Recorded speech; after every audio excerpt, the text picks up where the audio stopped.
who can turn the world on with her smile.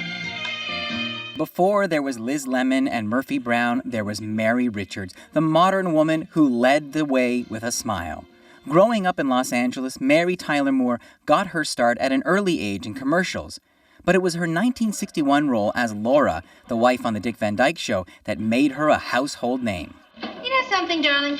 For a married man, you say the nicest things. What a nice thing to say. Speaking with Larry King in 2015, Dick Van Dyke remembered their first meeting. She had this kind of mid-Atlantic accent, like a Katharine Hepburn. She, within no time at all, became as good a comedian as I've ever worked with. She was just sensational. Afterwards, Moore moved into musicals, including playing a nun next to Elvis Presley. But in 1970, Moore and her then-husband formed a new company to create her own show, riding the rising wave of women's liberation. As Mary Richards, she was the stable center in a newsroom of crazy colleagues. Hi, guys. Hi, Ted. Say, listen, Mary. If anyone wants you, you'll be in your dressing room with Georgette answering your fan mail. Mary, you interrupted me. More than funny, Mary stood out because she was single, outspoken, and career-focused. In one episode, she even fought for equal pay. I'm doing as good a job as he did. Better.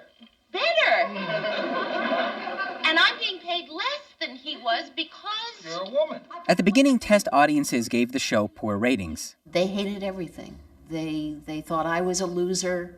How come I was 30 and still wasn't married? But with women battling for equal rights in the streets, workplaces, and their homes, Mary struck a chord. My mom was a single mom. There was something so thrilling for all of us about watching a show about a woman who wasn't married, who was a boss at her office, and she was not criticized for that or reviled for that. In fact, she was celebrated for that. And I like to think, because it's just so much a part of the tone of the show, that it was never a stand on the soapbox and shout show. It pioneered, but it pioneered without self-consciousness. After the show ended, MTM Enterprises went on to create many other programs, including giving an untested comedian his first shot. That came from Mary. She loved people, she loved actors, and she loved taking chances. It's French toast. She also enjoyed a career on film, surprising many with her Oscar-nominated performance as the icy cool mother in Ordinary People.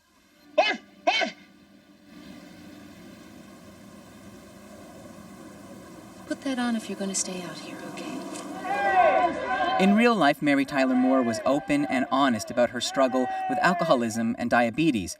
She won 7 Emmys and 3 Golden Globes, but perhaps her greatest reward was how she affected her audience. She showed us that you could sort of persevere with grace and with grit, and that whole throwing the hat in the air, you're going to make it after all thing. She inspired a generation of women who went into the media, and she just showed us a way forward that we still need her. Eli Glasner, CBC News, Toronto. Much of Moore's mark on television was made behind the camera. Her production company was itself a potent force in TV. MTM Enterprises was something of a 1970s and 80s hitmaker, responsible for popular TV series including, as you heard, The Bob Newhart Show, Remington Steele, and WKRP in Cincinnati.